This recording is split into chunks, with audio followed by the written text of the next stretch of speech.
that was the credential, the big-time credential that he needed to get the Ford deals and everything. He leveraged that one victory right and left. You know, interesting, David, you mentioned that 180 miles an hour with nowhere near the horsepower, and that really speaks in terms of the modern race vehicle, the amount of horsepower you need to overcome the aerodynamic drag and downforce that they now require, isn't it? Well, in the GT40s in 1968 and 69, we were doing about 210 down the straight, and we had like 375 horsepower. These guys have got 700, and they have a job to do. They about the same. Yeah, exactly right. And again, a lot. But their lap times are a minute and a half quicker. Yeah, because they stick, which is what the cars back then just didn't. I mean, that was part of the development, wasn't it? I mean, you saw the 917 on its debut was generally viewed as one of the most diabolical race cars ever until, with that long tail, until they put those little wire, experimented with the little winglets on the back and realized, boy, that helps it stick a little bit, and then it evolved from there. Well, you know, the faster you go, the harder it is to push your way through the air. And you reach I mean, there's no cutoff point, but you start getting over 200 miles an hour, the air gets very thick. It gets very effective, too. Doesn't it go up to the cube or something? I mean, it's geometrically. You need 4 times as much power to go twice as fast. And so the areas in which these cars today operate are way, way in advance in terms of potential and difficulty. I mean, we saw a perfect case in point with the flight of the Mercedes last night. That would never have happened back in 1959. One of the things, of course, that made those older cars a lot more forgiving was the fact that they all ran with about 2.5 to 3 inches of ground clearance. Nobody had twigged this running the thing scraping along the deck.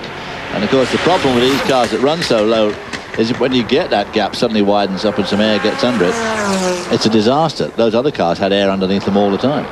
And, of course, they had lift all the time. You look at the front end of that DBR1, I bet you any money you like, at 180 mile an hour down the straight, it had quite a lot of lift on the front. And that's why the steering would get light. Dancing a little bit, yeah, down there, no question. Looking at some of the components down in the Toyota garage. By the way, the last 2 laps, or the last lap by each of the number 15 BMW and the 3 Toyota were almost identical. That is not what Katayama needs to be doing. He needs to be going much, much quicker than that. The margin not coming down for the BMW relative to the Toyota. They'll be liking that.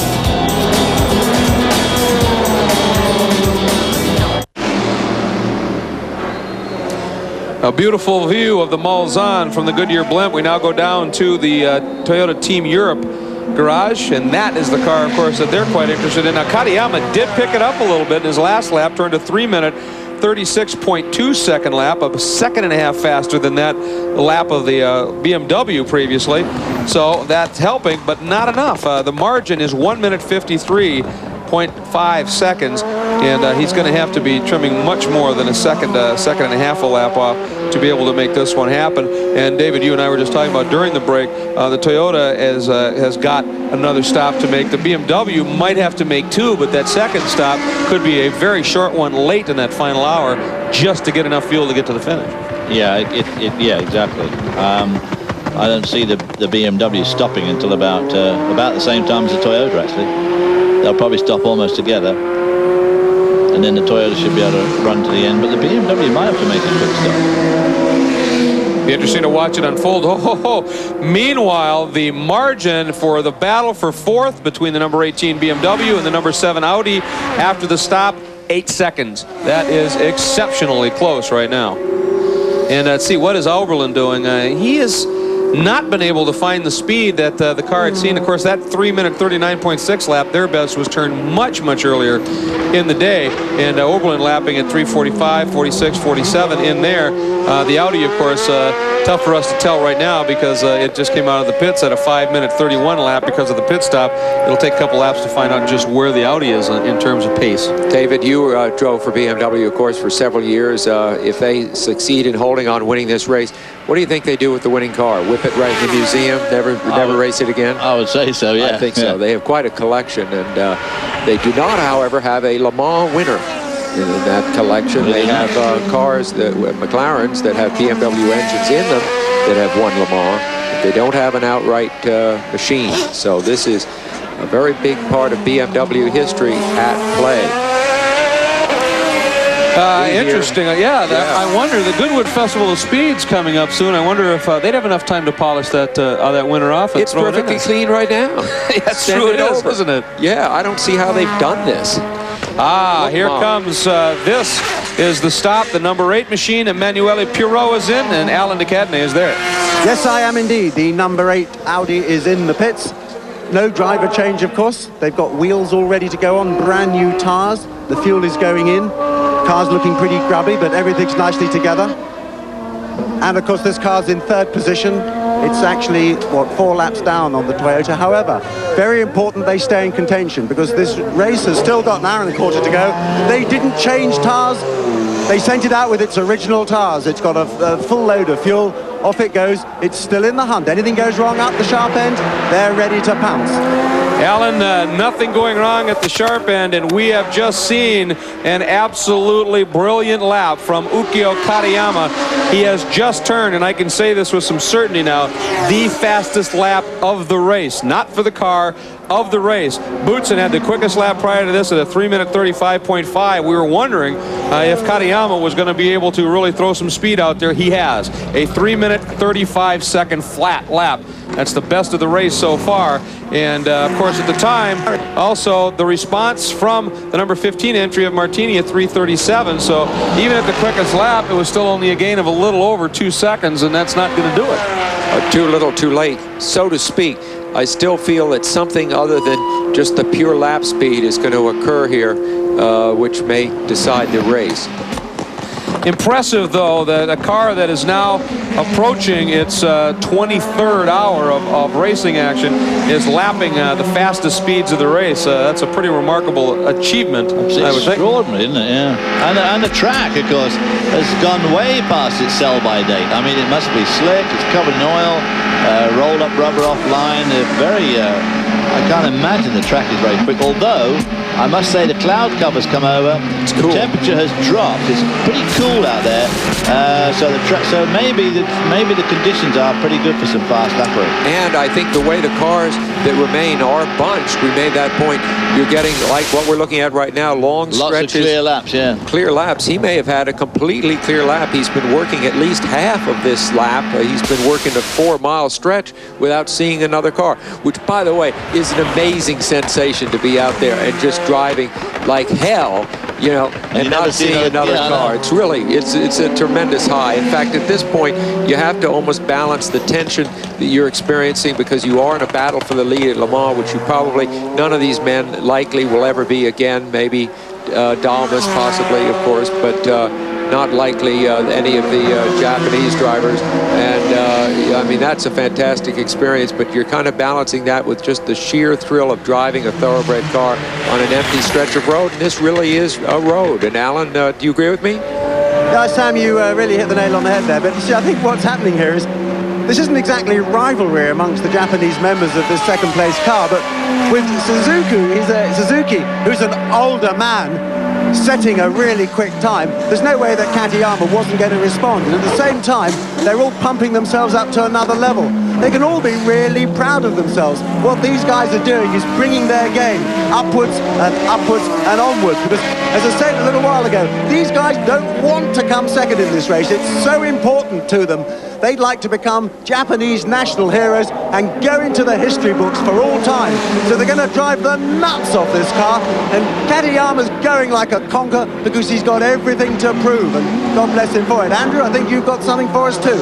Going like a conker, I like that, Alan. Yeah, it's the evolution of that fastest lap. Martin Brundle got the first fastest lap, of course, on the first flying lap, 3:37.253.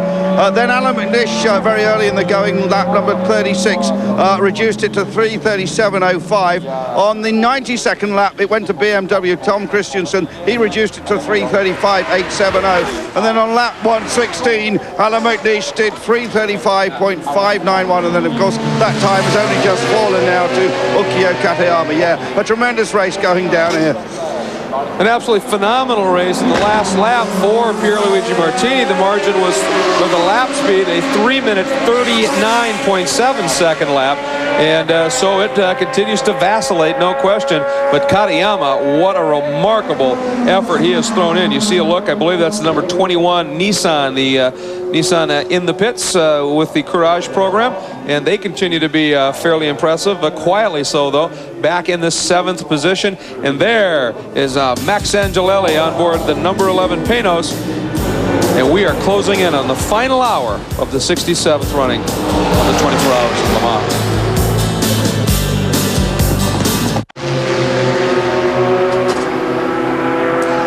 Welcome back. There's the number 3 Toyota, and David, you were just crunching some numbers regarding possible pit stop necessity for our lead 2 cars. Well, me crunching numbers, of course, is an oxymoron, but I think the Toyota is going to have to stop just one more time at 2:15, and I think the BMW is going to stop in about 3 more laps, which means it is going to have to stop again.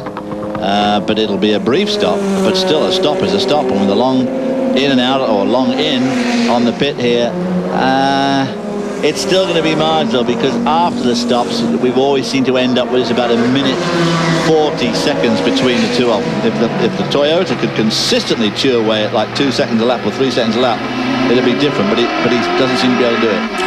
Well, he's awfully fast when he's clear of traffic, but then the margin goes up a bit in terms of his speed when he gets caught up behind a car. So, you know, and there is the possibility of maybe just being a little careful with fuel to make sure they can do it in one more stop. And, of course, that means he's driving the car hard into corners, over the curbs and everything, if he's trying to carry speed through the corner. So it's fairly fascinating. Let's go back on board and let's listen in for just a little bit at the artwork of Ukyo Katayama behind the wheel.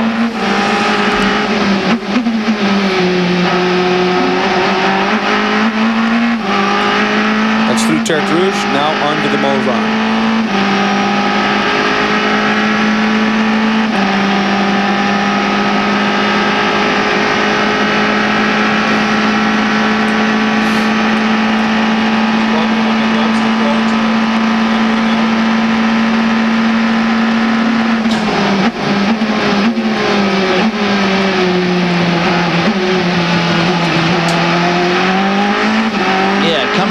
About 17,000 gear shifts so far for these guys. Of course, gear shift really protected now to what they used to be, all semi-automatic. But it's a lot for that little gearbox to work out, isn't it?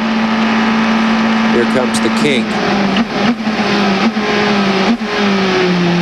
The second chicane. Notice they do not ride the curbs at this stage of the race. Here's the kink that used to be so formidable when you approach it at about 235, or in Martin Brundle's case, the Mercedes, of course,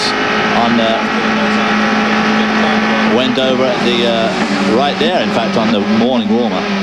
That was the morning warm-up at the big one earlier in the race. Peter Dumbrecht, the ride is just coming up, Sam. Just after the... a little crest here and a right-hand sweep, very tricky, blind, and then another right-hand sweep and rise coming up, and just right here on the top of this crest, just coming up that Bridgestone Bridge is where right there, Mercedes, and the car wound up well beyond the bridge. That's how far it went. And well away from the bridge, well on the infield. The bridge, yeah. This is Indianapolis.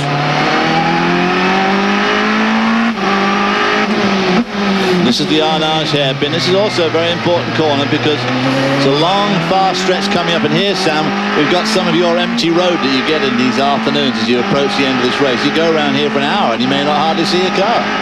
It's just phenomenal. Alan?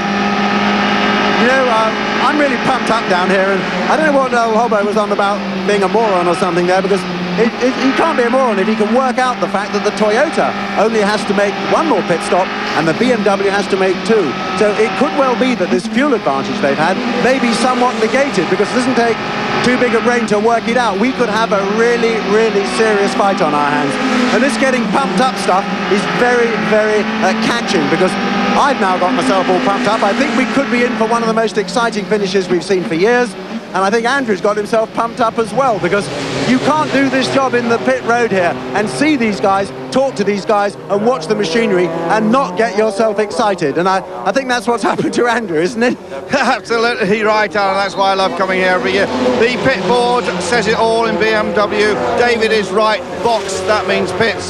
So that car, probably about 6 minutes actually before it gets here. And nice to see, I don't know if you can see just behind, Gart Berger flag. Obviously came from Formula One days. And Gart Berger, of course, masterminded this effort together with Charlie Lamb, and just alongside that, you may not be able to catch it, but another flag with BMW fans from the town of Dresden, which used to be in East Germany, of course, and it's nice that people have come from Dresden, which, of course, got bombed so badly in the war that are now cheering on these race cars. And let's not forget that BMW was actually built in England.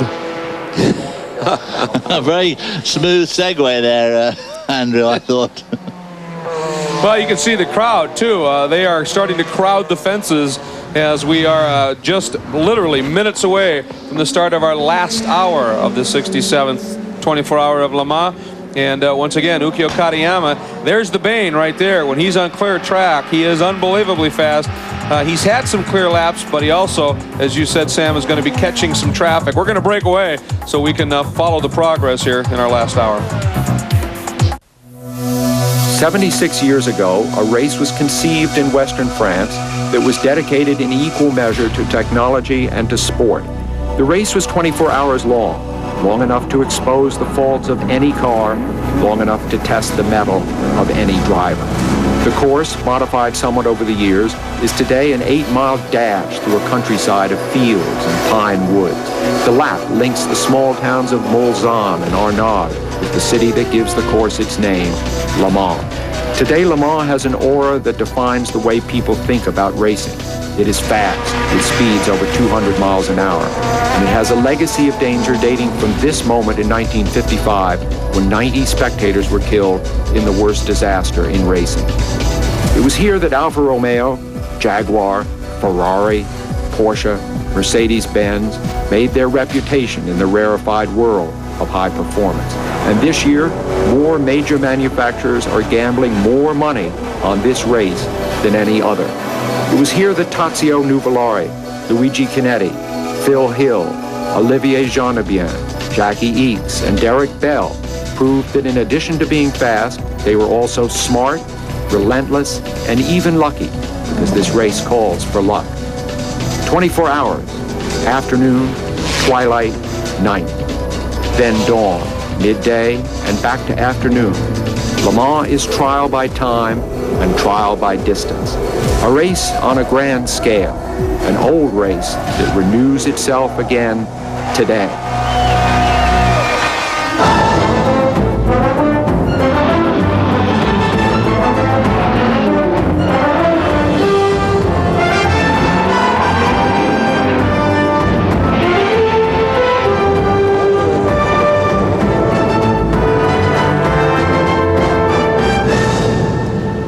It is just past 3 o'clock local time here at Le Mans.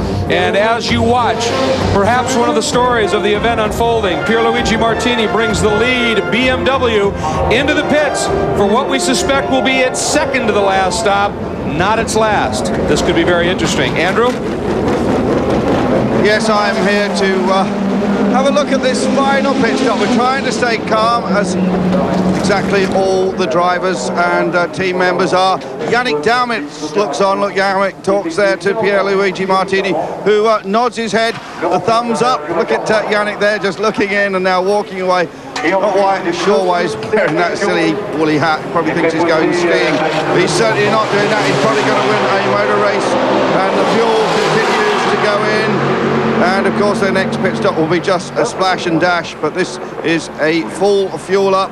The Dell sponsored car. Off it goes, a very quick stop. And no fresh tyres, they were out here. And let's go back to the booth. Andrew, with that stop, once things cycle through for just a few minutes, the margin will probably be down into the 30-second mark. But then the Toyota, at about a quarter past, we expect we'll have to stop. But then, according to David Hobbs, within the last 15 minutes, certainly the BMW will have to stop again. If it has not stopped for a top-up at that point, it is going to be a very fascinating follow-up. And Alan de Cadenet, that is part of the tension that is most clearly building here at Le Mans. Well, that's absolutely right. What I noticed there on that last pit stop for the BMW is that they had brand new tyres ready. They chose not to put them on because the existing tyres didn't need changing on this stop. They just filled it full of fuel. As we saw, off it went. However, it could just be when it comes in for its final pit stop, it just has a splash and a dash. But I would be surprised, because if those tyres didn't need changing this time, they may need changing next time, which means that the next pit stop may be longer. That, of course, could be really, really critical, because if the Toyota has caught up with them and they have to come in and start changing tyres as well, that could make the difference between seeing the checkered flag first or not. But I can tell you what is in the mind of those Japanese. It's 2 words. It's nulli secundus, second to none. I know that's Latin. I don't know whether they know about Latin in Japan, and I'm sure they do, but second to none, i.e. the winner, and that's what those Japanese guys are after. Let's make no mistake about that. I don't think anybody would be making any pit stops for tyres, or would be adding tyres to the length of the pit stops here, because quite honestly, the tyres would have to be pretty ratty for them to, if it takes about 20 seconds to change the tyres, you'd have to be going pretty slowly to lose that same 20 seconds out on the track. Is the Toyota going slowly here? No. It's very careful. Bill Oberlin at the wheel, almost cutting the Toyota off there. That's a critical move by Bill Oberlin. Very much a BMW team man, and you will see Katayama being blocked by Bill Oberlin. I don't know if this is really the right... Well, Bill Oberlin was getting around that 911. I think he's just being awful crafty, and Katayama can't be liking it, I'll tell you. I wouldn't be surprised if he shakes his fist as he goes by. We're probably not going to see that, but whoa, that was a close one there, particularly this late in the game. Bill Oberlin, driving for BMW, running in 5th place, just very nearly became a big part of the story here. Well, you know, I was watching that, and Katayama came up, moved over, was not alongside, went back behind him, and Oberlin could very well have thought at that point, okay, he's going to get me on the exit of the chicane. He stayed wide. It was a very late dive to the inside. Katayama made the move there as we're watching the replay from the world feed. But as you said, Sam, Oberlin was coming up on a slower car, and it's not written anywhere that he has to make it easy. He just has to make it possible. Well, that probably cost him quite a bit of time, but with the way the track is going at the moment, he may now get a couple of laps where he doesn't see a car. Obviously, we can't see anything out the front of his car, so hopefully he's going to get a couple... Oh, tyre gone. He did. There it is. There it is. He may have touched. That's the race. The left rear corner, and what a brilliant save by Katayama. Look at him hunting in the mirrors to make sure that he may get around to the pits. Come up on him. Boy, he is going to try exactly what, I mean, the shades of Brundle earlier that just let go. Well, that's the race right there. Unbelievable. There, the Toyota crew springs to life. And do you think that came about as a result of a touch with Oberlin? It looked like he got through clean when he did make the pass. I think... I don't think he touched Oberlin. If he did...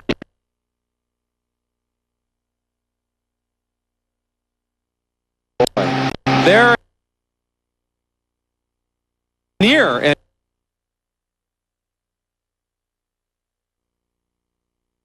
exact same corner of the...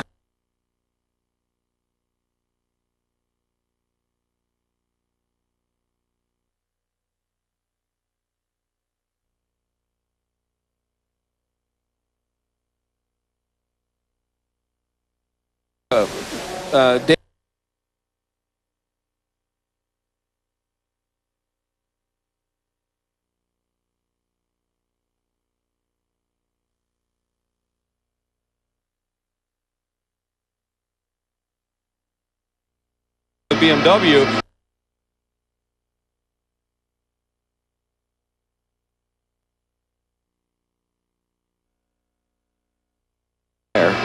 Probably going...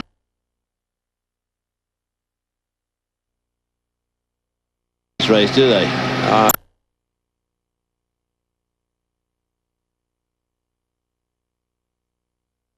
Once Andrew, you're down there with BMW. What's their reaction? Euphoric? Hey, Yannick, you've just seen that. What's your reaction? You didn't want to win like that, did you? Yes, but the race is not finished, you know. It's not finished, the race. Okay? You're keeping your fingers crossed. You're looking at your watch. 45 minutes, 50 minutes we have. It's not finished, the race. Okay, you see the tension there with Yannick Dumas. It's not finished. He's absolutely right, of course. Well, and I think you got to remember, superstition is huge among racing drivers. I mean, to acknowledge yourself as the winner with 45 minutes to go would be against the grain of every driver that I've ever met. The Toyota's in. Let's go down to Alan. Yeah, that Toyota's made really, really good timing here. He's just coming straight into the pits now. There's the tyres. It's completely flat. It's chewed up a bit of the rear bodywork.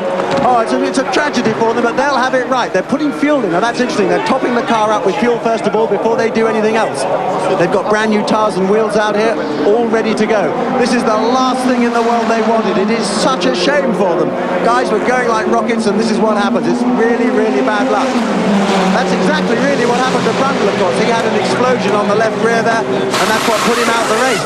Katayama caught it. There's a lot of action down here, as you can see. There's hundreds of cameramen and journalists all swilling around, and the Toyota pit crew, they're all out in force. This is something they can handle out the front here, though, don't worry. There's a lot of shoving and pushing around here for cameras to get in. It's a bit of a rat race. However, they're just putting a brand new rear tyre on the back there. I don't think there's any damage to the suspension. That's the most important thing of all. That's the most important thing of all. The suspension looks fine. The bodywork's not that bad. They can probably tape it up. Andrew? I'm just thinking back to what Yannick Dumas said. Did you see the passion when he said, it's not over, it's not over? That's a man that knows how to win 3 of these Le Mans races. He knows that this race is never over until that flag comes down. Well, that's true, isn't it? Let's keep in mind that certainly nobody expected this to happen to this car, and nobody expected what happened to the number 17 BMW when it was leading to happen either. It happens in racing, and it can happen with 10 minutes to go. They got a problem under there. Something is damaged. They're not looking very happy about this. Well, they pulled that tire off, went to put the other tire on, and immediately pulled it right back off the pegs. And so maybe bodywork has lodged somewhere. I think it's damage to the suspension, maybe. Let's go back down to Alan. Alan? Yep, I think there's definitely some quite well damage out the back here. That tyre is flayed around. It's chewed up the carbon composite bodywork, which isn't too bad, but there's something else amiss here. I'm looking into the back of the car as I speak. I can see what's happened. The rear bodywork's all flapping around where the coolers come in to cool the brakes and the intercoolers, so they can't let it go out with that all flapping around. They've got to do something about it. There's pliers and lock wire and tape. Oh, they're actually going to remove that rear section. The section of bodywork that covers the actual intercooler and the brake ducting, that's coming off. They've got a brand new piece ready to go on there instead.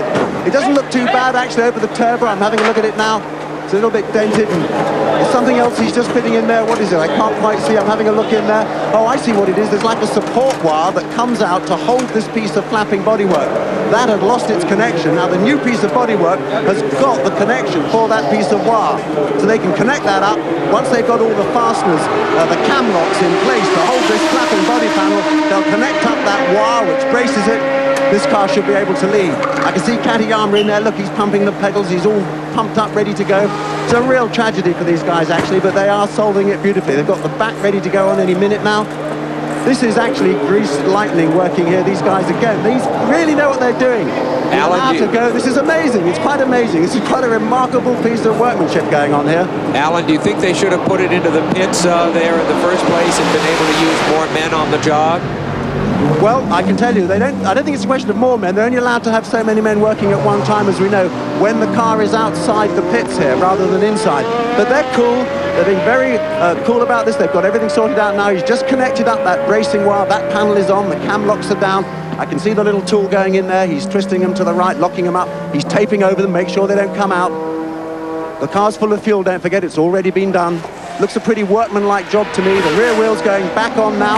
There it goes. Brand new tyre. Wheel nuts going on. The back's going on. They're cool. They're doing this thing very, very deliberately. No panic. If it is, it's controlled. It looks good to me. Everything's fitting nicely. Do you know, this car now looks as if it never had an accident, except it's got a nice, bright, shiny new panel. Still 5 laps. 5 laps ahead of third, and that's obvious what's in their mind. Absolutely right. 5 laps clear. That's crucial, certainly, at this point. And that would be the Audi that sits in third right now. And there goes Katayama. And while Alan was calling that stop, we went to the replay, and the camera just happened to pan to Katayama as that tire let go. What a remarkable save he made. You could see him on the wheel all over, trying to hold on and keep that car alive. And now we are back on board with Katayama as he is exiting the pits through the Dunlop chicane and out onto the track. But now the complexion of this race has changed just huge.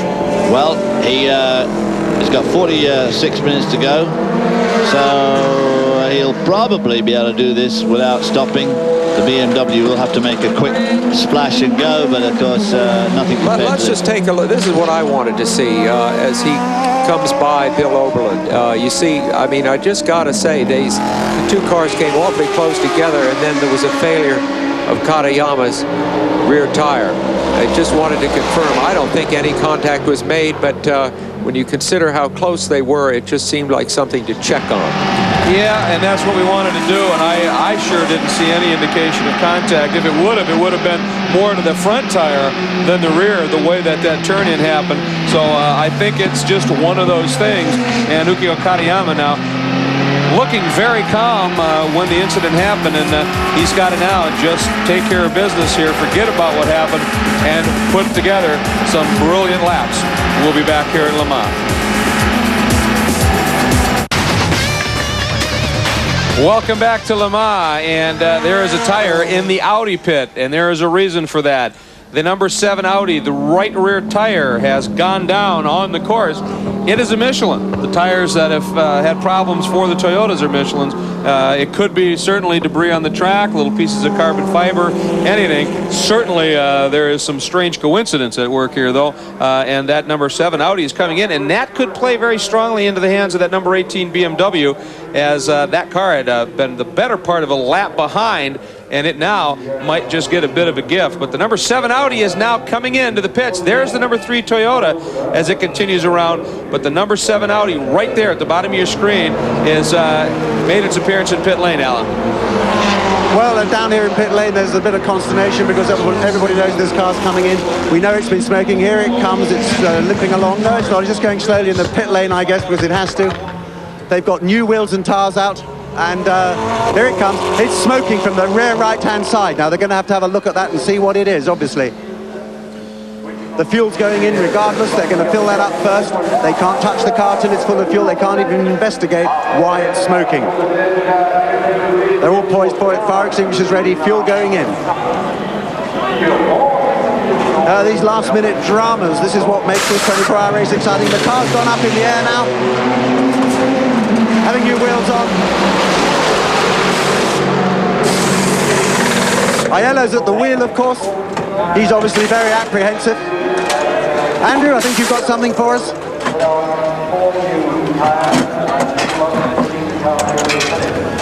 Yes, the BMW has come in and Luigi Martini just takes a little drink. Okay. This is a safety stop now. They know they've got this in the bag if they can get to the finish. So they're going to put fresh tyres on. Of course, they'll know what happened with that tyre exploding with Toyota. So they're putting brand new ones on. They've topped it off, and that only took just a few seconds.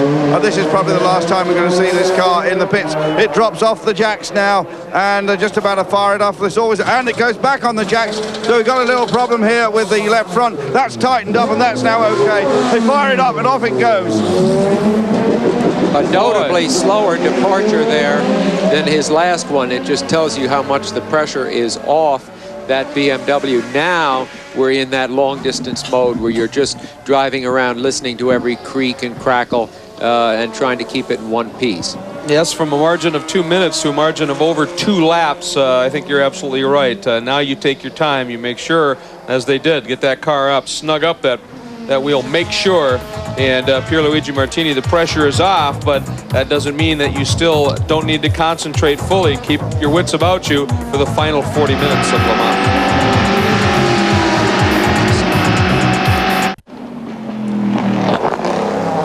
We're back. There's the number 51 Viper, has just made unquestionably its last stop. It should be able to go ahead and make the finish. It is the leader, of course, in the GTS division at this time. Let's go down to Alan DeCadney. Alan, the number 18 BMW seems to be in a bit of problem. Well, that's what we're told. I'm just in the number 18 pit here. I've got Bill Oberlin with me. They don't know anything about this. They've got some new tires, some used tires sitting out here.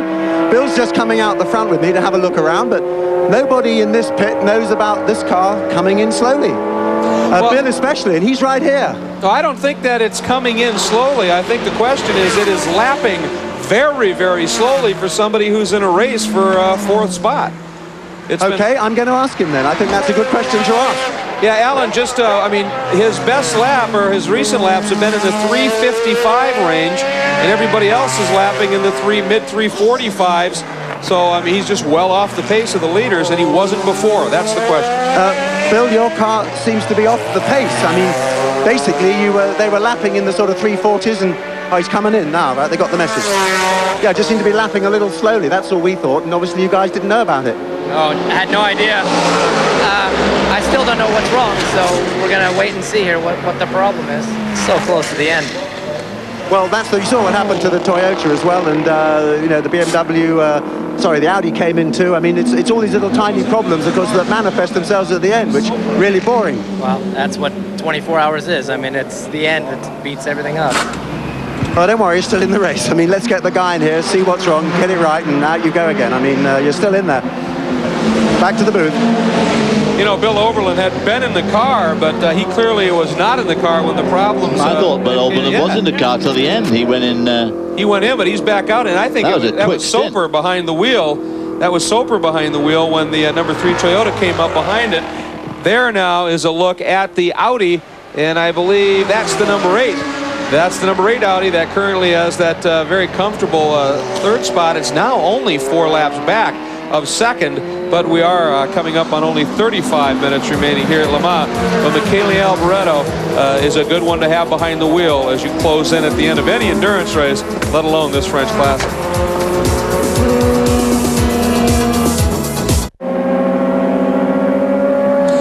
Welcome back, and the number 18 BMW running in 5th spot has just been in the pits, and it was Thomas Bischer, the team owner, who was behind the wheel.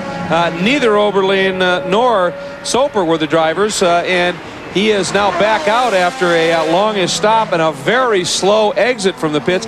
There is your race leader, and it is now a far more comfortable margin for Pierluigi Martini and the rest of the team in the number 15 BMW. The margin is now 2 laps, essentially, over the number 3 Toyota.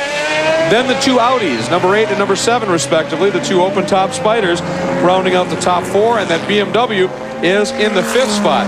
A good run by the Nissan Courage has brought it up into 6th. Andre Montermini hustling that car quite nicely. The Panoz is in 7th. The 21 Nissan proper is in 8th. The number 14 Courage, I believe, though, that might be one of the 4 Courages, running 9th. And then again, the lead in GTS, the number 51 Viper, 10th overall. It has a margin now of some 7 laps over the team car, 2nd in GTS. Then remarkably, the new class, the LMGT for the GT3 cars, that number 81 Porsche, one of the new 996s, and that car finds itself up in the top 15, and that is a car that is well off the power band of the other cars, doing a remarkable job. Then it's Vipers right on through the top 16, rounding out the GTS division. And here is Bischer, who has stayed on board to the finish. He's the team owner after all, and he makes the call, and he wanted to drive this one at the end. And here comes the number 3 Toyota trying to just throw some laps around, but that car has been lapping well off the pace that it had earlier. And I think they are now very possibly, David, I think they might be in fuel conservation mode. They had to stop 5 minutes earlier than they anticipated. That's a lap and a half. And I think they want second, and they're hoping for help in front, other than maybe being able to race right through to the finish. We're on board now with Katayama. That has to be very frustrating for him. I mean, an awesome stint, the fastest lap of the race. And now, if that is indeed the case, he's got to backpedal a little bit, and that's not what he wants to do. Well, they came to the brink. They came pretty darn close. And we're not. This is a replay from the... Oh, something just came off the back of that number 15, the leader. That was a replay from the world feed, and boy, they spotted it, and something popped off the back. Don't know what it might be.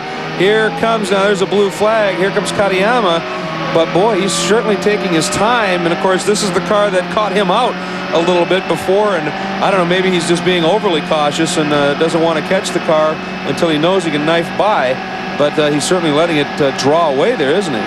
He is. But then I think, you know, you're absolutely right. Of course, we've got to watch the fuel here, because if they have to stop,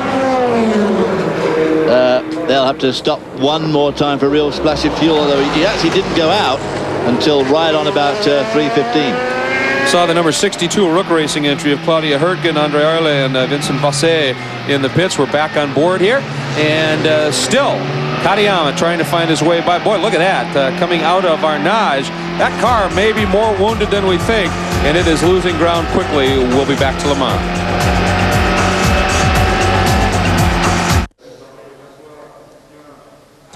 Less than 30 minutes remain here at Le Mans in this 67th running of the 24 Hours of Le Mans. Pierluigi Martini continuing to cycle around.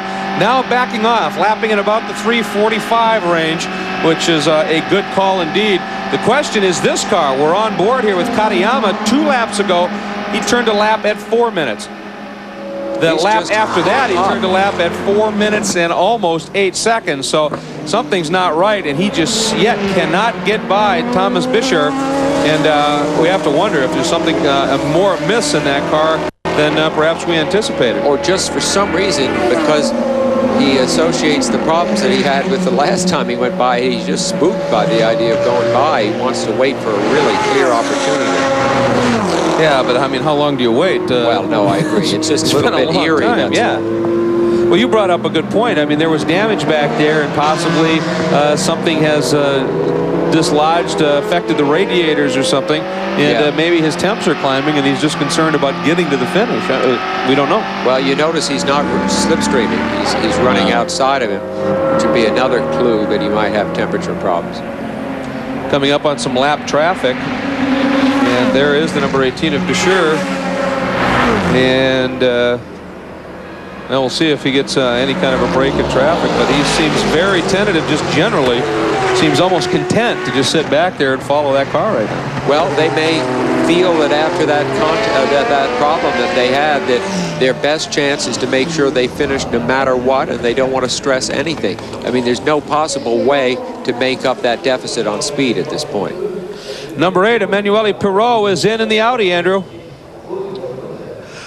So the very last pit stop for Audi here. This is probably the last major pit stop of the whole race. Emanuele Pirot is at the wheel. He's calm and collected. The fuel is going in here. They are going to change the tyres, and the car goes up on the jacks. The fronts come off first. That's the way they always do it. The Michelins are marked up with the way the tyre should rotate, just so there's no mistakes putting the tyres on. Everyone does that. Little chalk marks on the actual tyre treads. The rears come off. That's all neat and tidy. The rears go back on, a new set. Emanuele Pirot sits there, didn't need a drink bottle, and the car goes off the jacks. It will fire up in a moment. This is going to be a result for Audi. I think 3rd place is very, very good for them.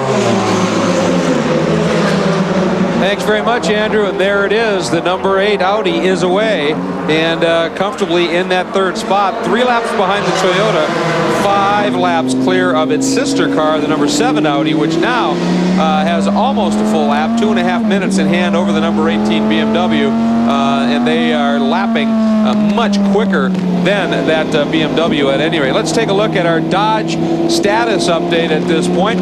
And again, the number 51 Viper from Viper Team Orica leads the class, GTS, and comfortably at that, because second in the class is its team car, the number 52 entry, and now some 7 laps back.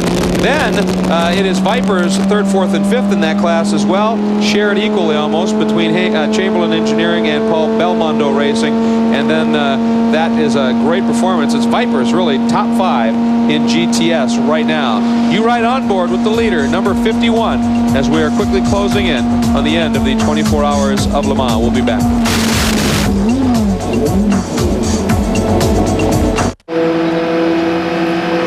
Yeah, well, Gerhard Berger's with me here. Gerhard, it's never over until it's over, is it? How'd you feel? Well, You know how often I was already in such positions, and then you find out yourself in the very end on a technical problem. So of course we are in great conditions. We had a fantastic race.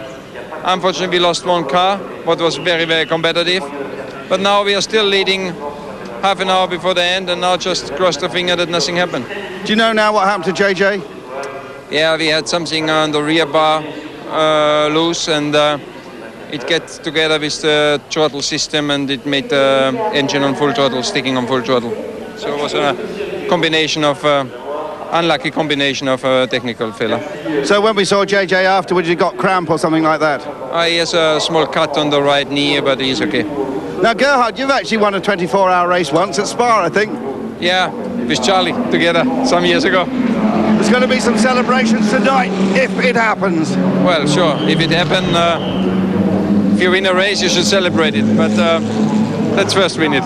Let's first win it, absolutely right. Thank you, Gerhard. Boy, every effort made not to jinx things. There's the number 12 Panoz that finds itself in pit lane, currently in the 7th spot as this race is starting to wind down just a little bit. And Alan? I'm down here in the Panoz pits. Both their cars, number 11 and number 12, are in the pits. They've been cleaning them up and making them look nice. What impresses me is that even though they're only going for a fairly lowly place, the team is still working very well. They're polishing the cars. David Brabham sitting in the number 12 car. He's all ready to go. Got all new tyres on, tank full of fuel. They'll probably both go out and have a nice drive round, enjoy their last half hour on the Sartre circuit together. In fact, at this time of the race, it's really quite emotional because you drive round and you kind of say goodbye to the place for another year. Having been out here for 23.5 hours, you're going to see it through. It really looks like that. And I think all credit to the Panoz team. You know, they've won the Sartre award for the mechanics of the actual race. It's a special award for the people whom the Automobile Club to the West feel have done the best job to keep their cars running. And I think it's a great tribute to Don Panos, his people, that they have won that very prestigious award. And both cars are up in the air. They'll be down shortly, and they'll go out and have themselves a final half-hour blast. Back to the booth.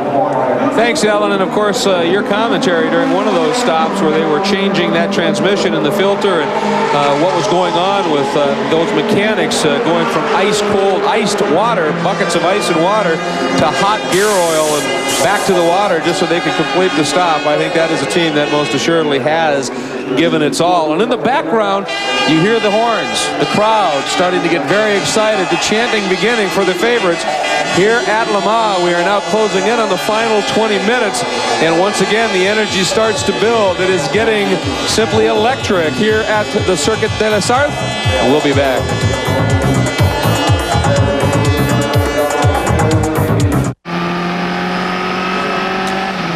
It was as really dusk was approaching last night when those garage doors for all three of the Mercedes were finally closed as the blowover by the number 5 car, and of course then immediately the number 6 car was brought in, withdrawn, the doors shut. But there is the final moment for the Mercedes program here at Le Mans this year. Just not a pleasant weekend. 2 years in a row for Mercedes.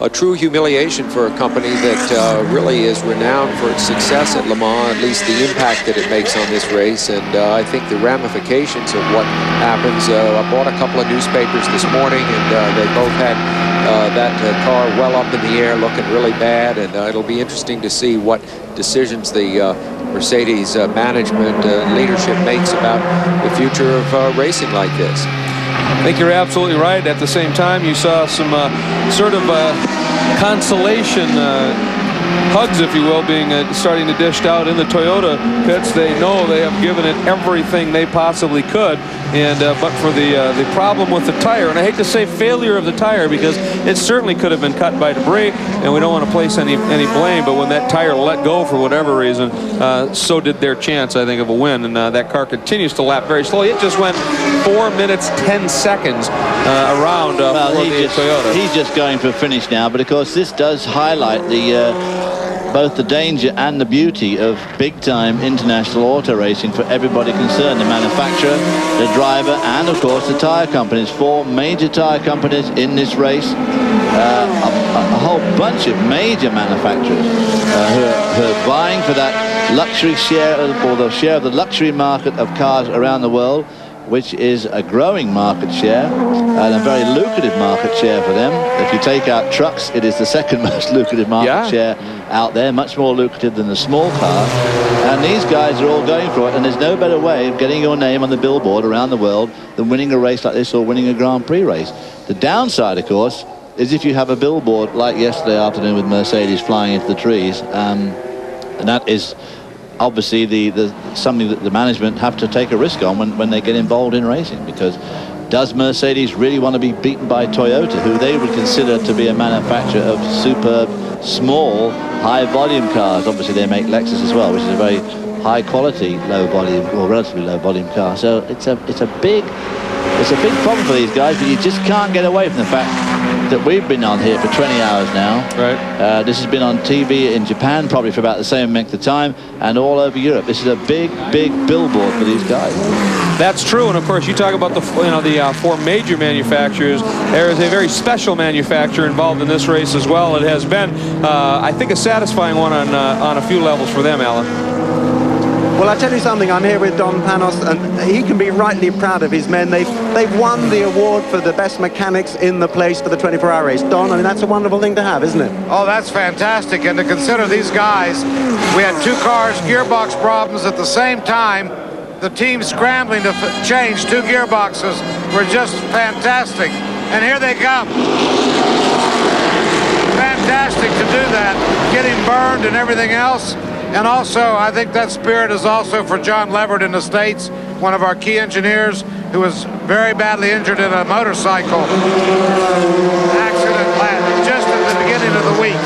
And all the teams send their best wishes to John. Well, I know he's watching. He refused surgery to watch the race. Well, if you're watching, John, you heard what Don said. Everyone's thinking of you. And I tell you something remarkable. To see two of your own homemade cars finishing at Le Mans is a wonderful thing, and it bodes well for your return next year, of course. Oh, yeah. Well, we'll be back. We know how to fix the gearboxes. We'll be back. That's what Le Mans is all about. Get it right one year, come back and have another go the next year. Exactly, exactly. And it's a fantastic crowd. And look at those people over there. All of our guys, they're all waving. They got the flags, and you know, the Panoz is the David versus Goliath, and we appreciate everybody's support. Well, they love you. Thank you very much, Don, and it's back to the booth. Thank you. Well, as Don Panoz said earlier when we talked to him, he's the eternal optimist, and I'm sure he believes third time's a charm. There's no question of that. Humongous crowd. Now, as we said, they were filing in earlier. They have arrived, and it is a big crowd. There are a number of the fans holding the Panoz banners, and you saw him. He said, there they go. The two Panoz cars went by in tandem. We've been watching some of the monitors here. The two Vipers from Viper Team Orica that are 1-2 in the GTS division, they are staying in formation. The finish now is fast upon us in about 15 minutes, and I think those photo ops are starting to be formed up. David talked about the importance of this race to manufacturers, and of course image publicity goes hand in hand with the engineering that you learn, and so there's a lot of effort to get the cars together for that wonderful picture that'll be flashed around the world. I mean, the pictures that are really lasting, of course, are the ones from the first lap, who leads that first lap as they sweep up to turn one, and who crosses the line. Well, of course, BMW are going to throw all their eggs into the Formula One basket starting this year. The car's going to hit the track next year. And obviously, Formula One is the largest motorsport spectacle in the world. But still in all, there's something about it, you know, the way those Formula One cars look don't have quite the same visual impact that a Le Mans type car has. You can sort of imagine that this is a BMW, whereas when you see a Williams with a BMW engine in it, it's not quite the same sort of feeling somehow. I think Mercedes have done a tremendous job with McLaren. You do associate McLaren and Mercedes now, they roll off the tongue together. But when you come here and you see these cars race together, they kind of look like the real thing. And I think that from a manufacturer's point of view, the Le Mans 24-hour race really does take a bit of beating if you can win this one. Well, I think you take a look, with the exception of the Toyota, most of the major marques that are running here, they have made a very concerted effort to make those cars, whether it's just with a recognizable grille or something, look very much like the cars that they sell. Toyota and also Nissan paid no attention to that. It's really the German manufacturers that paid attention, and Cadillac will for next year as well. Panoz, of course, goes all the way. I mean, they have their totally distinctive car. Somehow the Japanese just didn't care about that connection with their cars, but the Germans have made the very most of it. And I think the BMW with that distinctive double grille, you know it's a BMW. I don't care whether it was made by Williams in England.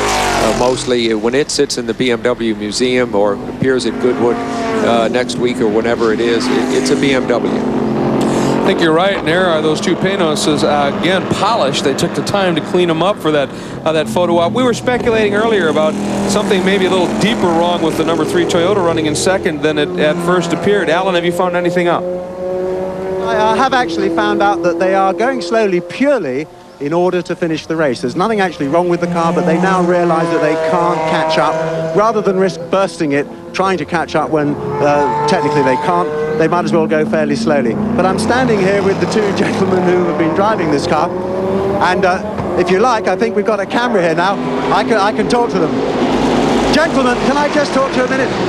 You guys have really raised your game here. I think you can be very proud of the way you've driven. It's a really spectacular effort. It's such a shame that we had this finish, but obviously you're still here at the end, coming second. Can you understand what I'm saying? How well you've driven. You can be so proud of yourselves for such a wonderful, wonderful drive. Oh, thank you very much, yeah. But you both raised your game and put on a performance. Yeah. Okay. Oh, it was a true spectacle. You've made this race one of the most exciting races that any of us have ever seen here. Yeah. And but for that small problem, you guys would have been in there with a chance of winning it. Oh yeah, but so this is the race. Next chance. You're coming back next year, though, aren't you? I hope. You hope. Are you going to come back next year? I think you've enjoyed yourselves, haven't you? Both look very happy anyway. I mean, you're wonderful people to not actually feeling you haven't won the race, but look at you. You're both fit. You're both dying to go. I mean, it's fantastic, and I just cannot believe how well you've driven. more enjoy this. So very enjoys. You'll never forget this moment for the rest of your lives, then, will you? It is fantastic, isn't it? Yeah, Thank you. They both say it's fantastic, I'm telling you. We have two very, very happy gentlemen here. It's a great shame they haven't been able to win it, but they have come second, same as they did last year. A very, very noble effort. I think if there's one thing that Le Mans proves, that towards the end of it, if you stand a chance of winning it, you can really raise your game. As Martin Brundle said, these two guys and their partner in the car surprised everybody. A truly remarkable effort all round. Thank you, gentlemen. There is no question of that. It was remarkable, and we are now back on board with the third member of that driving team as he heads out onto the Mulsanne at the exit of Tertre, and that is Ukyo Katayama, who, until the problems with the tire, he gave it his all as well. Fastest lap of the race by our reckoning from Ukyo Katayama, that 3-minute 35 lap flat. Just an awesome effort, and I think maybe that's slowing down. We were talking about getting to the finish. They realized they couldn't race them. Let's finish, make sure they have the fuel so they don't run out. I think that's it. They go slow enough, they won't have to stop again. Otherwise, they would be pretty marginal on having to make a stop with about 4 or 5 minutes to go. And I mean, wouldn't that be just the pits if the thing wouldn't start at that stage? Oh, true. Which has happened to more than one unlucky car here. And of course, they could easily lose that second spot. At this stage, if they do hang on, they have a 4-lap margin, and so they could slow down far more than they have if need be, as we are now within the last 10 minutes of Le Mans. When we come back, we will be back right through to the finish of this great classic.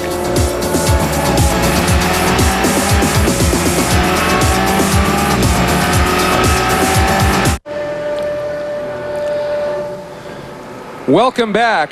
Pierluigi Martini driving perhaps the most important 7 minutes of his life, Sam. Well, I'm not going to say it, but this is when you worry about everything, okay?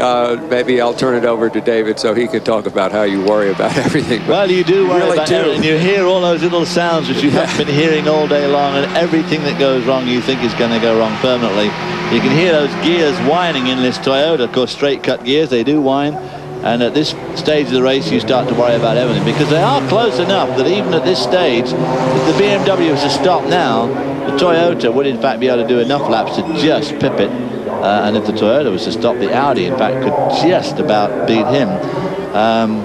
But of course, one of the things about Le Mans is you have to cross the line to be counted as a finisher. So You can't just lurk around there and count the laps that have already gone. You have to cross the line to finish.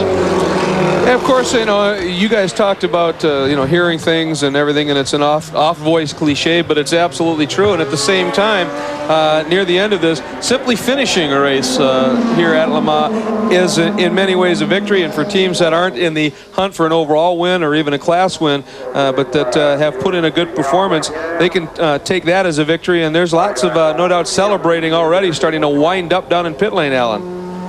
Well, this is the sort of calm before the storm, if you like, because I know what's going to happen in a few minutes' time. There's total pandemonium's going to break loose here. But I tell you, I'm really pleased to see those two Panoz guys. If they're doing exactly what we said they would, they're just driving around, having a nice, fast drive in the country, which is really what this is all about. They're just enjoying their last lap or two here. And of course, it's a way, as I say, this is how they say goodbye to the place and remind it that they will be back. I don't want to sound too anthropomorphic about this, i.e. treating this place as if it was a human being, but there's a definite draw to Le Mans that we all know about. It's a magical, magical place. Certainly Don Panoz has got bitten by the bug, and so have most of the drivers. You get the odd sober who thinks it's a ghastly place and doesn't want to come back. We've all felt like that when we've had a bit of a failure or whatever, but I'll tell you, one way and the other, this place is a great draw, and everybody who comes here wants to come back, and the madness is going to take place. Just as soon as those cars cross the line, everybody is going to jump over the barrier and all hell will let loose. You can be sure of that. 180,000 people here, and most of them have made their way toward this start-finish area. You see them now, people from all over Europe, from England. People travel for days just to get here and camp out and make a real, almost a full week of it. And they do so year after year. It's a great tradition. That madness should be erupting here within 5 minutes now. We are less than 5 minutes away, and we may be getting the white flag next time by. The last lap by the BMW was 4 minutes 20 seconds, as they are absolutely at a crawl. And that being the case, they might well be able to get the white flag and complete this one right on time. And I'm sure the BMW would like to run only one more lap as opposed to two and get this one in the books. Yeah, it's a very strange thing to drive a racing car on a racetrack and drive it this far off the pace that you've been driving it. 20 seconds or more means a very deliberate reduction in speed. Obviously, in a sense, it's very easy. In another sense, it screws up your timing, and you have to be very careful not to do something wrong just because you're going so slow. It can be very deceptive. I'm not saying it's harder than going fast, but it's its own specialty, and it's one you enjoy very rarely. The worst thing about it, of course, is doing it at the end when you've been going fast all day. It's sort of like stopping the toll booth when you've been doing 130 mile an hour. Suddenly 2 miles an hour seems awfully slow, and you've got to be careful, and you can make horrible misjudgments. Ukio Katayama, we were watching on the onboard, watching him, and he's making some hand gestures, and I also noticed his eyes. He was glancing downward quite a lot, perhaps at the dash, perhaps at gauges, just maybe hearing those things you guys are talking about. Well, we speculated the possibility of overheating in that car. You see, he is looking down toward the gauges. I'd say anything is possible, but I would also say, venture to say he's going to make it. There is the number 13 Courage Nissan, again, of Andre Montermini, along with some other drivers like Alex Caffey, very quick, and Mimo Sciattarella in that car, currently running up in a very strong performance, the number 6 position, quicker than the factory Nissan, if you will. And there is Katayama once again. We're watching what now just the concentration, just trying to bring the car home, taking it very, very easy indeed.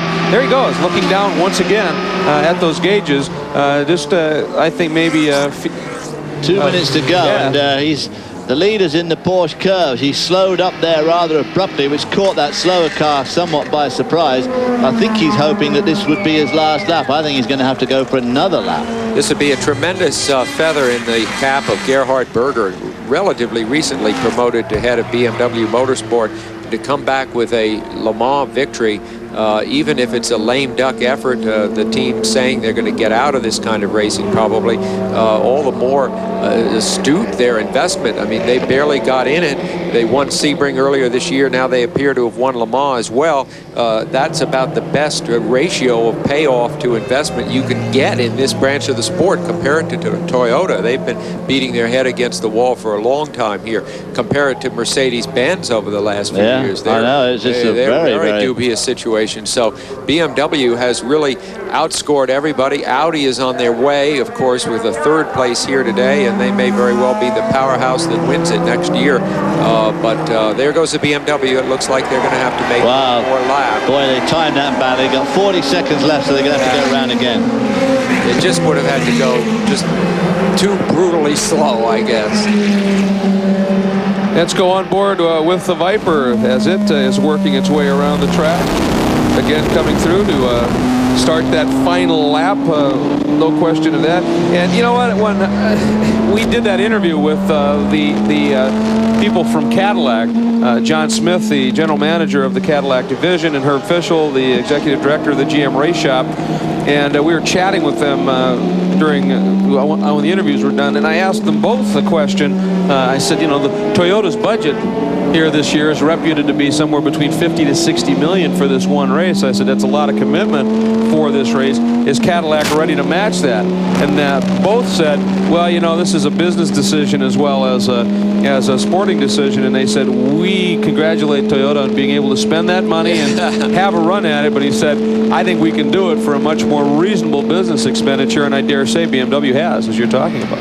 Yeah, it probably can be done, but then it's easy to talk about it. BMW certainly has had some luck this time. Once again, luck out on behalf of the Toyota squad, who prepared so carefully, and the second year in a row came so very, very close. Your heart really goes out to them. If there's any team that brings any more heart or any more intensity to this race, I don't know who it's been over the last few years. And BMW, David, you were talking about a deliberate effort to perhaps not have to go one more lap. That last lap of the BMW was 4 minutes 40 seconds. That's normally about the time with a pit stop in it. So he really didn't want to take this last lap, but he has to. And the marshal's happy for it. The European salute from the corner workers around the track, all the flags flying. Let me tell you, when you see that, and I say this every year, and it sounds unbelievable, but you cry. You actually, it's very hard to fight back the tears. The emotions are so strong. It's fatigue, of course, relief, just the genuineness. David, I don't know if you felt it. Maybe I'm just sloppy emotionally. No, I mean, it is an amazing sight, this last lap. And in 1969, when X won the race in the GT40, I was driving the second GT40 with Mike Hailwood. We came third, and the incredible outpouring of emotion from myself and from the marshals. And when we got in the pits, everybody was crying, of course, because obviously John Horseman and John Wyer were overwrought because their car had just won the race, and it was a very, very emotional time. And of course, we went back to the Hotel de France that we saw earlier on and continued the emotion well into the early hours of the morning. Well, of course, when you race, tears flowing then. You have to hold your emotions in check. You can't let yourself feel tired. You can't let yourself feel euphoric or sad or anything for the 24 hours. You must merely perform well. And it's suddenly, you can be any way you want, and it's quite an experience. We have talked at some length since he's been in the car through the finish here of the performance of Pierluigi Martini, but how about Yannick Dumas, and how about Smokin' Joe Winkelhock, who hasn't been in the car for the last few hours, but was instrumental in keeping this car right in the hunt at the front when opportunity presented itself. Joe Winkelhock, there again, you got to have a bit of luck. He spun at the top of the hill for no apparent reason this morning, got it in the gravel trap. That car could have so easily got high-sided on that curb, and that would have been the last we'd have seen of number 15. And you've just got to have a bit of luck going with you. You just can't win these races without a large slice of luck. And this is Yannick Dumas's 4th Le Mans victory, which puts him in company with Henri Pescarolo, and a couple of notches up. Derek Bell at 5, of course, and Jackie Eakes at 6. So suddenly, very quickly, Dumas getting his victories and becoming a real legend here at Le Mans. And of course, I think he could be around for many more races here, so he may be the one that will take the run at Bell and perhaps even Eakes. Last couple of times here through a corner, it's the final 2 of the chicane onto the front straight. The winner of the 67th 24 Hours of Le Mans, BMW Motorsport, the Dell BMW, and what a performance by Joe Winkelhock, Pierluigi Martini, and Yannick Dumas. And look at that, a stop. Joe runs out on the track and slaps the car. What a story for Joe. Is he first time in one of these cars, and he wins. He's trying to do a Zanardi there. What a story for the team. This team has gotten the most bang for their Deutschmark you can get. They've done it in an original way, a terrific way, as they so often do at BMW. The celebrations down in that BMW pit, they were literally hauling Joe back over the wall. And here's some of that pandemonium that Alan was alluding to. It is just about ready to break loose. They've really tried to stop the flow of traffic onto the track before the cool-down lap is complete. But the BMW is celebrating right there. Look at that. That is one happy program. There is Winkelhock. And I'd say he is, as you both said, near tears. Certainly, there's a good look at Hugh Deschonec, who runs the Viper Team Orica, his 2nd consecutive win in the GT2/GTS class. Pretty powerful there, too, I'd surmise. Well, that's been a fantastic association between Chrysler and this wonderful private entrant here, who, by the way, won years ago overall with Mazda. So Graham Humphries there, the designer of the car. Deserving to be a huge part of that celebration.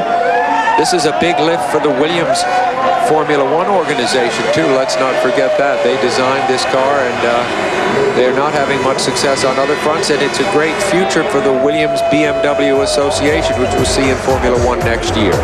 And there it is, the win, and the Williams chassis, powered by BMW. They're looking for a lot more of that in the future in F1. I'm just climbing into the BMW sort of celebration area here. You've never seen so many happy people, all having a really wonderful time. There's champagne all over the place. What are your feelings about this? You just won the race. Super, super. Well, he's a happy man. He can't speak too straight, but he's pretty happy about everything. What are your feelings about this? You just won the race. Yes, great. Absolutely great feeling. The best you can do. Is it? Is it the most emotional time of your life, isn't it? There's always the second one, isn't it? We got a lot of happy people here, I tell you. It's a really special occasion. It's great to be in the middle here with all these people. I've never seen so many cameras and people. These guys are the winners. I'm right in the middle of it all here. Getting a bit wet too. There's a lot of activity. It's quite fantastic. How are you feeling then? You've just won the race. It's unbelievable. It's unbelievable. I couldn't say anything in the moment. When you came here, you didn't know if you could do it, but you did. No, for sure not. We've got grown men crying here. It's a seriously emotional thing. I've experienced this myself a few times. It's just nothing like it. It's difficult to describe. You have to be here to see it. Well, aside from grown men crying, I hear the tinkle of champagne glasses. They were pretty well prepared for that. And, of course, they were going after some trophies. And, Andrew, I understand you have an update on that. Well, I certainly do. They had a bit of a drama. We're just outside the ante-room, which leads onto that magnificent podium. And there is a beautiful porcelain trophy. I'm not sure who's exactly presented to. It's just broken off at the stem. So a little bit of minor drama here. Well, was a beautiful porcelain trophy. Now it's 2 of them. Now it's 2 trophies. Probably it was to be presented to Toyota. It's been their kind of luck. Now there is again the C down in the BMW Motorsport team. You saw moments of celebration as the Toyota came down into the pit and paddock area, Parc Fermé, if you will, and There is, this is the view from the Goodyear blimp. And look at this. I mean, at the end of many sporting events, the crowd absolutely dissipates in a hurry. Not here. They stay. They enjoy the party. And finally, after perhaps one of the slowest of celebration laps we have seen, look at this. Oh, that is happy right there. That's Dumas. His 4th win, and that is emotion. That is great. They can't jump up on the roof of this thing the way we did at Sebring when Hans Stuck and Brian Redmond, who drove most all of the race, and I managed to win that one for BMW. Everybody climbed up on the roof and dented the roof. Well, Dumas wanted to be a part of the ride in here, understandably so, but again, for him, as you pointed out, Sam, that's his 4th win. And last year, I think he really expected to be a part of it with the Porsche Coupe. Then he got moved to the open-top car that was run by Yost. Problems befell that.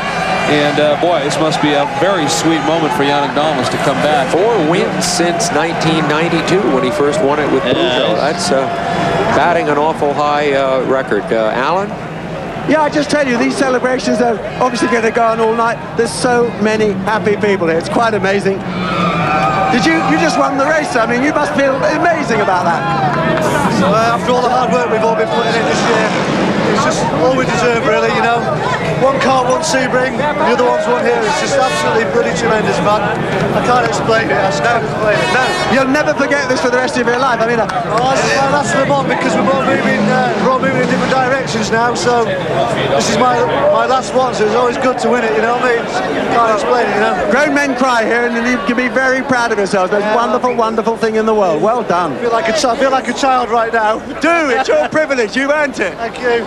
And Alan, the pandemonium you were talking about is starting. All the cars now are off the track, and the crowd pouring in. Alan, you have Gart Berger. I have Gerhard. It must be one of the most emotional moments of your amazing career. I mean, a win at Le Mans, first time out for you. Well, yeah, it was a really great win. I have to say the boys, what they had around me in the whole project from the beginning on, since they designed the car until the team what runs it and our engine guys. I mean, with these guys you really can go out and winning races, and that's what we show in this race. It was a whole race. We was very, very competitive on both cars. Unfortunately, we lost one, and so I have to say thanks for everybody around me in this project, and of course the 3 or the 6 drivers. They are really the right one. They was really the right ones. Yeah, but you will never forget this moment for the rest of your life, though, will you? Well, yeah, I have now done with BMW 2 races, Sebring and Le Mans, both winning. So I am very happy. Do you wish you'd been in the car then? I mean, what a great drive that would have been for you. No, because then maybe we wouldn't win it. Okay, congratulations, Gerhard. Thank you very much. I guess BMW is awfully happy they decided to appoint Gart Berger, the director of BMW Motorsport, upon his retirement from Formula One in, what, 2 years? A win at Le Mans. We'll be back. Welcome back to Le Mans. The crowd pouring onto the track, a lot like it looked at about 2 o'clock last night when we tried to get out of here for just a little bit and couldn't for a while. It was serious. Let's take a look at our results. The BMW, what a remarkable story, takes the win after the sister car led for so long, had problems. That's what happens when you can go from strength to strength.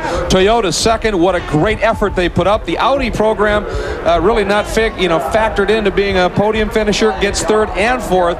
And the number 18 in privateer BMW ends up 5th. The Courage Nissan, the Panoz, the Nissan proper, and the Courage round out the top 9 overall. 10th, the GTS winner, the Viper, who also were 2nd, 3rd, 4th, and 5th in the GTS division, and the winner of the new LMGT category for the Porsche, or for the, it might be for Porsche, for the GT3 cars, the number 81 Porsche, remarkable for a car that is lacking in power and the like to the other cars, ending up 13th overall, and also 19th overall, 2nd in that division, Bob Wallach's Porsche, as he stepped back into these cars to help develop the program and keep his hand in for Porsche. Great story. A great race all around. It lost a bit of zap there with about 45 minutes to go when the tyre went on that Toyota, because it really looked at if they had both been humming right along, I think that BMW would have had to make another splash and go for fuel, and that could have been down to one of those super close finishes, but that was not to be. But nevertheless, this was must have been one of the toughest, fastest Le Mans ever, with these guys racing neck and neck the whole way.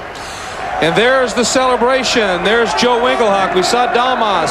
And right there, Pirlo A.G. Martini, the winners of the 67th 24 Hours of Le Mans. And it's amazing how, at least for a bit, the exhaustion disappears. You celebrate, and then I would suspect you collapse. You collapse along about midnight. You get that far, aided somewhat by a libation or two. And listen to the roar for the drivers of that number 3 Toyota. As Martin Brundle said, never showed that kind of pace in testing at any point, and they jumped on the opportunity to take a run at a win here when the two favored cars, if you will, had their problems, and the crowd, they know it here, and they are absolutely ecstatic as they walk up there. And there is the Audi. There is Didier Taze and his teammates. Of course, Frank Bila and Emmanuel Perot as they come up onto the podium. A remarkable achievement for Audi in its first year. An incredible achievement to come 3rd and 4th like that. And of course, Toyota, you must remember now that Toyota, are going to invest hundreds of millions of dollars in France. They're building a brand new factory at Ballon up near the northwest corner of the country. So suddenly Toyota has become a very friendly name in the country of France.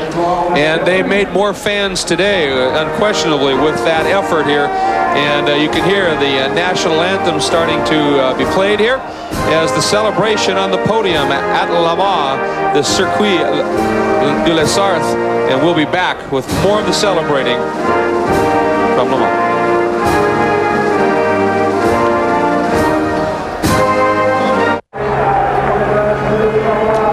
There's the celebration on the podium, and the national anthems were being played. And David, you made a comment to me during break about the effect that still has on you after all your years in racing. Absolutely. It brings a prickle behind my eyes every time I see those guys standing on the podium and hearing the national anthem for them. It just is so emotional. And of course, this race is more emotional perhaps than any other because it is so long and so important. And these guys this year had an incredible race. As a racing driver, Sam, it's what you look for. Oh, yeah. You know what interests me so much is the way Toyota went into this as a kind of overdog with all their cars and drivers, wound up a very popular underdog. In the course of 24 hours, the whole chemistry of their effort changed, and they didn't dominate the race, but they sure came out having won everybody's heart. And I think that Audi, the third guys on the podium there, I would say to the others, watch out, because I think Audi in the next couple of years, Audi is on a roll worldwide. Volkswagen and Audi between them want to take over the car industry, as it were. Ferdinand Piech, who's the head chief of the whole shooting match, is so keen on racing, keen on high volume production. I think that Audi is going to be back big time for this race. Well, and think about it. Of the top 3 on the podium here, BMW almost certainly will not be back in sports car racing. There's an awful lot of speculation of Toyota's possible involvement in F1, and as big a company as they are, that's still a massive expenditure of revenue. Perhaps they'll have to rein things back in, so Audi could become the powerhouse in sports car racing, and it is just amazing. Let's go down once again to Alain de Cadenet. Well, I'm right down here in the middle of the crowd. It's a very emotional place to be. I'm looking up at this podium, of course. There's the 3 guys that won it, the 3 guys that came second, and the 3 guys that came third. What proud men they are. They've been presented with all their cups. They've got the laurel leaves on with all the flowers, as you can see. But this crowd down here, I mean, just look at them. There's tens of thousands of people down here, all happy. The sun's shining, the old blimps flying overhead. All the flags are up. Look, Welsh flags, British flags, Italian, Swiss, French, the BMW checkered. Everybody is so very happy, mainly because it's been a great race, of course, and luckily nothing really nasty's happened. Just a great result, and well done BMW. Indeed, and that shot of Didier Taze, that's the one thing I love about racing at the professional level. You have the French-speaking Belgian who lives in Phoenix driving for a German team and taking a podium in France. I think that's wonderful. And looking very happy about it too. Andrew? Well, I'm still trying to get into this ante-room just by the side of the podium here, and they're not letting us in. There's everyone and every man in here except the media. Shock up, to be honest, because they sent Justin Bell away. He was one of the first 5, and then they wouldn't let they told him to go away because he'd only finished second. Now they're trying to get him back, so they can't actually present that particular award. We're going to try and grab some people, obviously, as soon as we can get in this room. They still might get in later. Sorry not to bring you this interview. We've had 24 hours of interviews right on the nose there, and now we can't get them. Well, but we know you're trying as hard as you possibly can, Andrew, and if you do find one, let us know. We'll be there. Meanwhile, we take a look at that crowd that has pretty much left the grandstands and amassed itself on the front straight here at Le Mans. There is another look at the podium, and you can hear the crowd in the background. They celebrate almost as much as the drivers. Welcome back to the podium, and again, a lot going on here. You can see one of the announcers for the track up on the podium that is going to be doing some interviews. In fact, interviewing Didier Taze right this very minute. And there's the clock. It is such a fixture here at Le Mans. You can see 23 minutes or so past the completion of this race, and I'm not sure anybody has left. No, I think everybody is coming in from all over the track. They love this last-minute moment. I see them coming down from the Dunlop curves, which is quite a distance, half a mile away. They're just coming down now. And, of course, the track 8 miles around, so it takes quite a while to converge on this position. I get a word that Andrew is standing by with Carl Wendlinger, one of the drivers of the winning Viper. Andrew? Carl Wendlinger, you must be very happy. And yes, so after such a long race, then finishing in the group is more than we expected. You look very tired, though. Oh, it's okay. I mean, I did a lot of stints also during the night, but still, physically-wise, I was okay until the end. So I had Le Mans already more problems than this year. You had some terrible moments in motor racing. Monaco, we remember, with the Sauber. Is this one of your better moments? Yes, it's one of my better moments, because all the effort from the team and also from the driver all the week, finishing with the first place, it's really like a dream. I'll throw it back to the booth. The Sauber, obviously bad from here. Well, we certainly got the gist, though, and Carl Wendlinger, this has to be very sweet after, as Andrew said, some of the moments he has experienced in racing, to have something this wonderful happen to him as well. Just a great effort, and of course, just a great program with Beretta. And remember, that was the lead car. That was the lead car last year that everybody figured was going to win. They had problems, and it was Justin Bell, of course, and David Donahue that ended up taking the win. So for Beretta and Wendlinger, this has to be very, very well, you know, I think anybody that succeeds at Le Mans is surprised in a sense. You never calculate a success at Le Mans. Maybe Jackie Eakes did, maybe Derek Bell, but you really never expect anything when you start this race unless you're very foolhardy. So it's not like other forms of racing where you have several races toward a championship and it falls into a pattern and you can pretty much expect something. And you might be disappointed if you don't get it. Here, you never know what's going to happen, and the joy is genuine and spontaneous, and it's a thrill, a lot like the Olympics, I would say, to see the reactions of these drivers. And it really is such an incredible lottery, because as you so aptly said a moment ago, I mean, the Toyota came into here definitely as the overdog. And although they finished second, that's not what they planned at all. I mean, they were looking for at least a 1-2 here. And the form book said that that's what they would be. Yeah. And then they were just taken out. That tyre let Martin down. He probably got cut on something else. And then Thierry got caught out by a back marker, and the car is written off. And, you know, you could say, well, he should have been a bit more circumspect. And you can make all sorts of excuses. But the fact is that, as you said, they did definitely come in touted, and if I'd been asked to drive one of those, I'd have said, right, sign me up right now, because that's what I want to do. And those are the sort of teams you want to drive for, but there's absolutely no guarantees in racing at all. And the Le Mans race in particular is just such well, it is a lottery. Well, they call it the longest day, and it really is. So much goes on, think of it, in the last 24 hours. We've been on the air for 20 of those 24 hours. Speedvision, very proud to bring you that amount of coverage, really. And as it turned out, incidentally, very little, if anything, was missed in the 4 hours we were away of the action, so very lucky that way. But think of all the developments, all the hopes that were dashed, the new hopes that were created, those were dashed, and so forth and so on. It's been a very long day. Boy, it is truly a sea of humanity out there, and somewhere out there is Andrew Marriott. Andrew?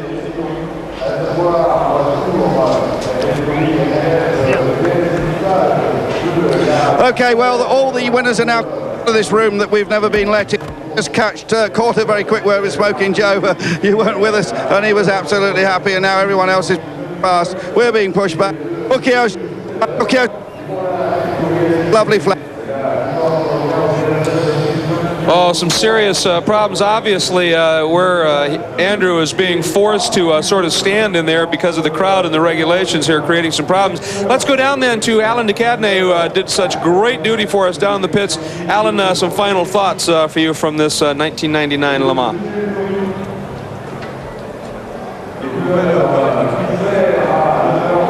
We just lost all of our monitors again, too. All right, we will take it here for just a moment or two. And all right, things getting very interesting. I suppose at this point it might be a good time perhaps for us to take it up here in the booth with some final thoughts. David? Well, I first came to this race in 1962, and every year it's a different race, and this was, again, a fantastic event. There's no doubt about it. It was dry. Luckily, nobody was hurt. There was the most amazing incident then when Peter Dumbrek flew off the track yesterday afternoon. I've never seen anything like that in all the years I've been coming here. And again, it was a great event. I'm very proud to have been involved with the speedvision involvement. Although we were on for 20 hours live, don't forget the people in the truck, the girls and guys in the truck were on for the 24 hours, keeping a QB vote in case anything happens. So we really enjoy being here, and I hope we come again. Quickly, Sam, some final thoughts from you? Well, I hope everyone will stay tuned in because at 12:30 Eastern, Speedvision will present live coverage of the Canadian Grand Prix. You know, I think every great race has its golden eras, and this is a golden era for Le Mans. Speaking for my colleagues in the pits and the booth and everyone at Speedvision, we hope to see you next year at the 24 Hours of Le Mans. Greg, you've done a great job. It's great to have worked with you. Your final thoughts? Pleasure for me as well. And my final thoughts come down to two words: Toshio Suzuki. I think I have never seen a driver dig so deep and come up with something so spectacular.